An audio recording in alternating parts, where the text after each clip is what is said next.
Bella. Bella. Hi, baby.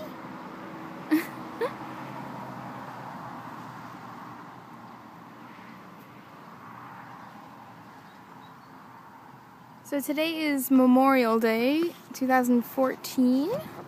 It's a really nice day outside, so I thought I'd videotape Bella.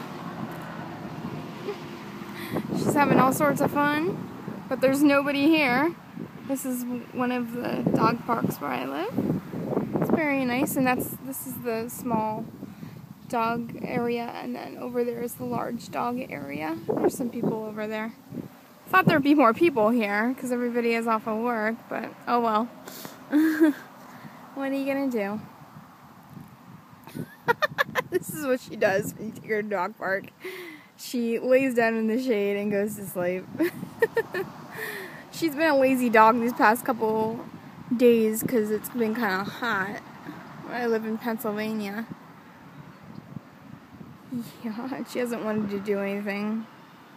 But oh well. It's good for her. She'll eventually get used to the heat, I think. I'm definitely loving it. It's fantastic. Right, baby? Oh, there she is. You're so pretty. Yeah, and her hair's getting pretty long. Eventually, I'll have to do some grooming videos and show everybody how I feed her raw food, which is pretty easy. I know. Is that a person over there, Bella? She's got a crazy ponytail going on today. That's what happens. She likes to roll around and her top knot just goes everywhere. But it makes her look so pretty. Yeah. Who's a good girl? Yes, you are. There's not much of an update on Bella. She just went through her second heat cycle. She's pretty much done now. She definitely stopped bleeding, so I took off the diapers and everything, because otherwise I wouldn't bring her to a dog park. I'm a very responsible pet parent. So when she is, so I'll tell you a little bit about her heat cycle. When she goes into heat, I have her in these, the first heat cycle that she went through for the first 6 months, I just used disposable, like pet and baby diapers, and they kept coming off, and I think she was getting irritated by them. She's like going all the way over there.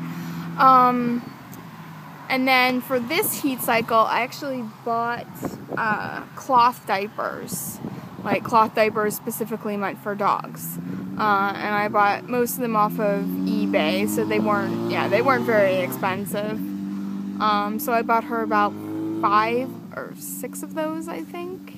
And I just rotated them, and I put these little organic cotton, I guess, panty liners inside of them where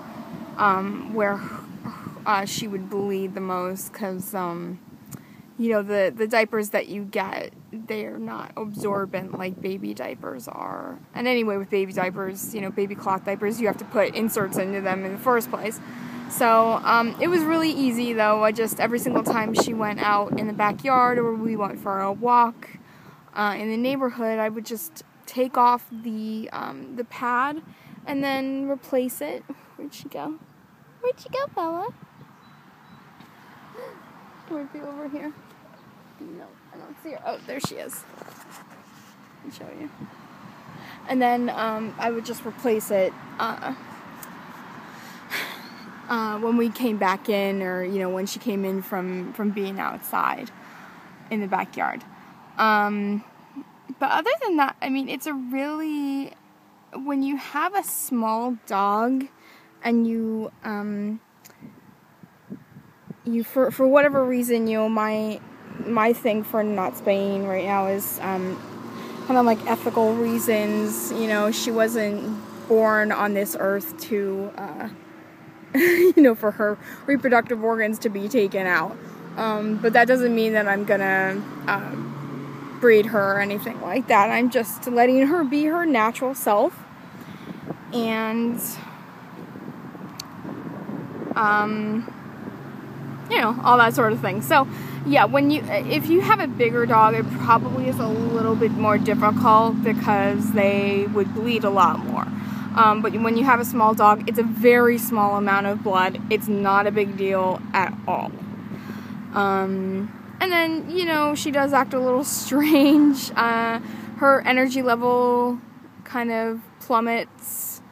Yeah, she's not very active, which is good because I do not take her anywhere. She is with me on a tight leash at all times. When I do take her out, I just take her, you know, around my neighborhood, and I will not let her near any dogs. And I've learned my lesson telling people that she is spayed, unless they ask me. Yeah, I've gotten a lot of backlash for that, but you know what? That is not my problem. That is other people's problems, and yeah. I really don't care what other people think. What is best for me and my dog is, you know, my business and nobody else's. And what is best for somebody else, you know, they can just go do what they want, and I really don't care. So that's my take on it. But yeah, it's a very it's for us specifically, it's very, very easy. And when she's like, through her heat cycle, sometimes she seems kind of down, and she just needs like sort of maybe a little bit of a relaxer. So I actually have these like organic pet calming drops that, you know, come in like a little liquid form bottle, and you just squirt the amount that you need for their weight. Just shoot it into her mouth, and then I'd give her a treat right afterward. And it has valerian root in it, so it helps calm and relax them, and calm their muscles down if she's, you know, just not feeling so well, which pretty much happened every single day. So I would give that to her usually once, no more than once a day. I definitely don't believe in really over-medicating your pets or anything. So it seemed to work for her really well. And now she's really happy and her energy is back up. There's nobody here, so that's why, you know, otherwise she'd probably be acting totally nuts right now and really excited. But when we first came here, she was really excited, but now she's kind of like, whatever. But at least she's able to roam free, because it's, you know, such a big area right here. It's really, really nice. So that's basically the update on Bella, and you know, at some point I definitely want to videotape how I groom her, because it's a very simple and easy process. I actually took her to a groomer's at a local pet store a couple of days ago, and she kind of showed me, she said I was doing a good job, so I was alright, and then she showed me kind of how to trim the little spots that I trim with her correctly, and make sure everything is safe, because I get very nervous about trimming her with the trimming shears, even though they have a blunt edge to them. And then clipping her nails. I get really nervous about clipping her nails, because her nails, when your dog's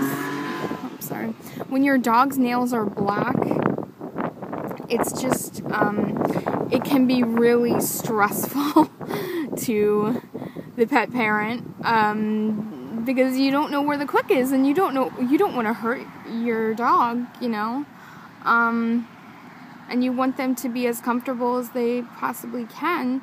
So I've just been kind of trimming the tips of her nails instead, because I've been so scared. But the groomer showed me that she showed me exactly where the quick was on her nails, and she was like, you know, don't be afraid to trim just a little bit more than what you're trimming now, and that's perfectly fine, and it lasts for a while. So As you know, as time goes on, I think I'll become a little more, a little more calm about trimming her nails. But yeah, other than that, she's good. As you can see, her coat is growing in nice and long and very pretty, and the color is just so beautiful. For anybody who's ever had a Yorkie or knows a lot about Yorkies, they do this thing called breaking color. She was about 4 months when it started to happen. She was jet black, and then all of a sudden, all this black that, I don't know if you can see this, all this black that you see right here, we're kind of in the shade, so it's a little dark, but all the black that you see on her back, has turned to what appears to look like gray or a silverish, color, but they call it steel blue in the AKC Yorkie, standard world. So it's very pretty, and it's kind of like these gorgeous undertones underneath the black. So I'm not quite sure. She's only 14 months old right now, so I'm not quite sure how light her coat will be when she's a full adult. But they usually reach their full coat color by the age of 2, if not about 2.5. So I'm very excited to see, what it'll be. But I mean, every single time we take her out into the sun, it's just so pretty. I mean, it's fascinating just to see the process of the coat changing. So I'm very excited to see what the final result will be. But definitely enjoying the year. I can't believe I've had her for a year now. I got her on May 16th, 2013, and she was only just about 8 weeks old. And now, she's her full adult size. This is it. This is how big she's gonna be, and that's it. And it's the perfect little, kind of compact size. And she, I can scoop her up underneath my arm and carry her around if I, choose to. But most of the time, I just let her walk on her own. I don't really use a lot. I have like a sling for her. If we're going to like a fair or something like that, where there's going to be a lot of dogs or maybe too much stimulation for her, I will, sort of periodically on and off get her in and out of the sling that I have for her, and it's very comfortable. She loves her sling. I'll have to show you that at some point. I keep that in my car though, just in case, we're going somewhere. And then she loves her car seat. I have the snoozer lookout too for her. So yeah, she's got a lot of stuff. I spoil her rotten. Well, I don't spoil her, I pamper her. She's a pampered pet.